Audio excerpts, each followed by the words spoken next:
Hello friends, welcome to Physics Universe. So today we discuss about the topic Standard 12, Chapter 1, 1.2 Electric Charge. So earlier we discuss कि electric charge है वो exactly क्या है, हमने क्या experience किया है अबाउट द इलेक्ट्रिक चार्ज। तो वी नो दैट कि पहले के जो टीवी सेट्स आते थे वो बहुत बड़े थे। तो जब टीवी बहुत ज़्यादा टाइम तक चालू रहता था तो क्या होता था कि टीवी के स्क्रीन के आगे कुछ चार्जेस एक्यूमुलेट हो जाते थे। तो जब कभी भी हम वो स्क्रीन टच करते थे तो हमें ऐसा फील होता था कि जो इलेक्ट्रिक करंट है वो स्पार्क हुआ है। क्लियर। उसका जो दूसरा एग्जांपल है उसमें हमने एक ग्लास रोड लिया है।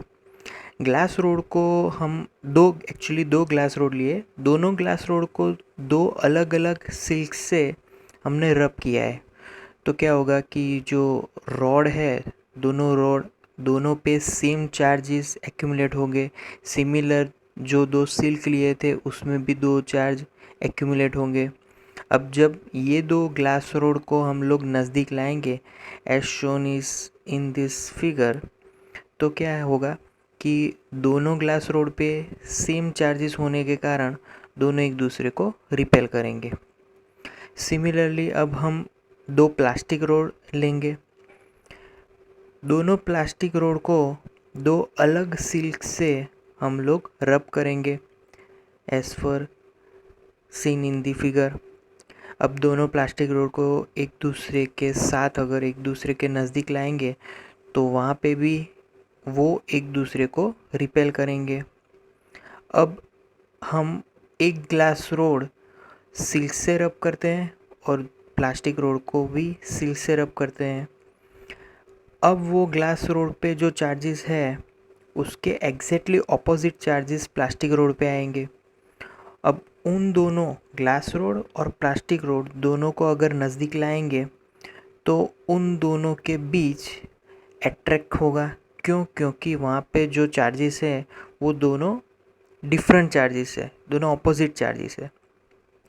तो here comes the idea of opposite charges कि जो भी चार्जेस एक्यूमुलेट होते हैं आइदर सेम चार्जेस होंगे या फिर opposite charges, means like charges और अनलाइक चार्जेस। तो पहले हम दोनों ग्लास रोड लिए थे, वहाँ पे लाइक चार्जेस थे इसीलिए वहाँ पे रिपल्जन हुआ। सिमिलरली दो प्लास्टिक रोड लिए थे, उन दोनों को नज़दीक लाए तो वहाँ पर भी रिपल्जन हुआ because of like charges. Third जो हमारा जो एक्सपेरिमेंट था ग्लास रोड और प्लास्टिक रोड में, वहाँ पे अनलाइक चार्जेस थे, दोनों पे चार्जेस डिफरेंट थे, ऑपोजिट थे। तो वहाँ पे क्या हुआ? अट्रैक्शन हुआ।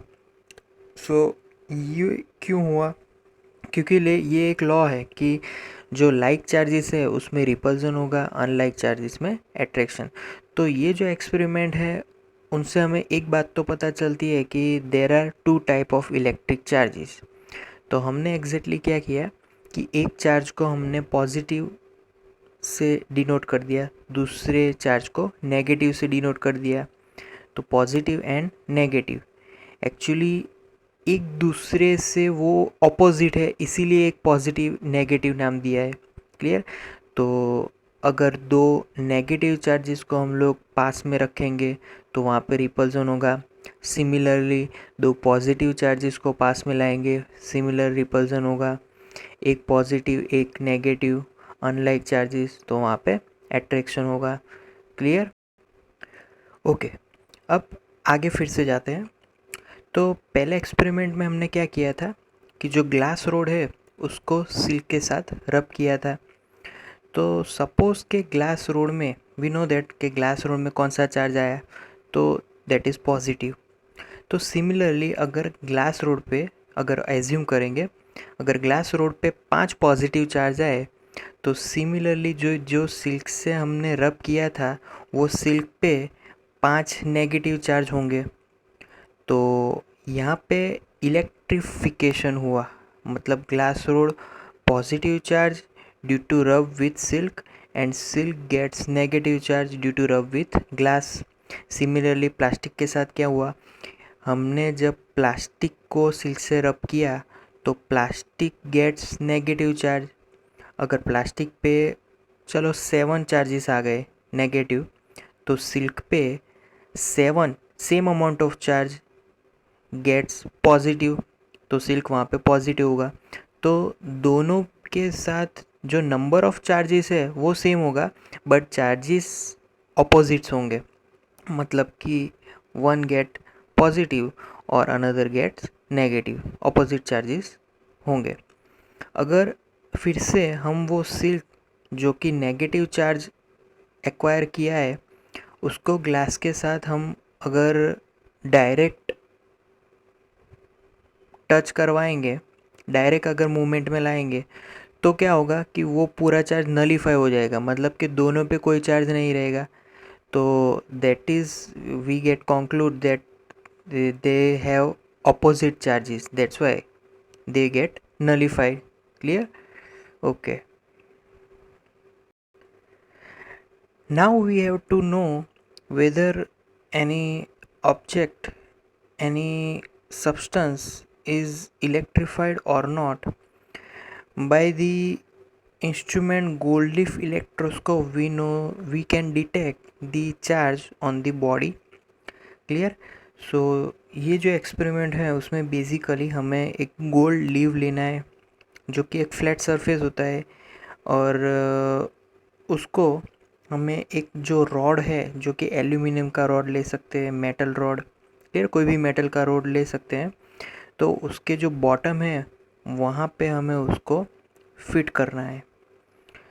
ओके, नाउ ये जो हमने रॉड लिया है उसके एक एंड पे तो हमने गोल्ड लीव्स फिट कर दिया है, बट जो दूसरा एंड है उसमें हमें एक छोटा सा मेटल नॉब रखना है। अब ये सब चीज़ें हमें मेटल की रखनी है क्योंकि जो इलेक्ट्रॉन्स है, जो इलेक्ट्रिक चार्ज है, वो मेटल के साथ सेंसिटिव रहता है। क्लियर?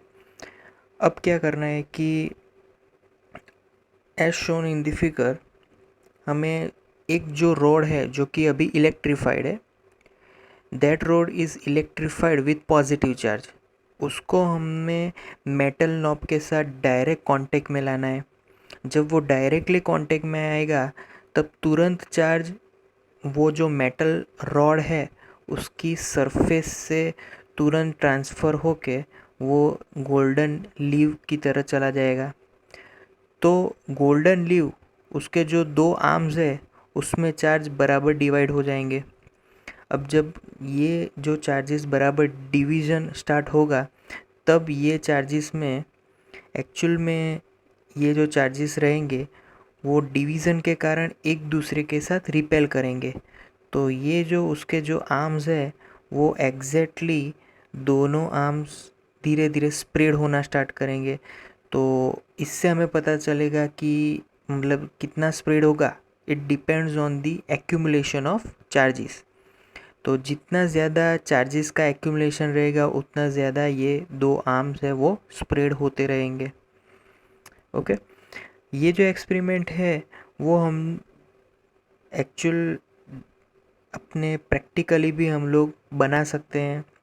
हमें क्या करना है कि एक एल्यूमिनियम रॉड लेना है, उसके ऊपर एक मेटल नॉब जो कि स्फीयर जैसा रहता है वो रखना है, और उसके जो दूसरा एंड है वहाँ पे हमें सिंपल एल्यूमिनियम फॉयल भी रख सकते हो, या फिर सिंपल अपना जो पेपर होता है वो भी लगा सकते हैं। पेपर को क्या करना है कि एग्जैक्टली हाफ में फोल्ड कर देना है, एग्जैक्टली हाफ में फोल्ड करके उसको जो डाउनवर्ड है, जो दूसरा एंड है मेटल का, मेटल रोड का, वहाँ पे फिट करना है।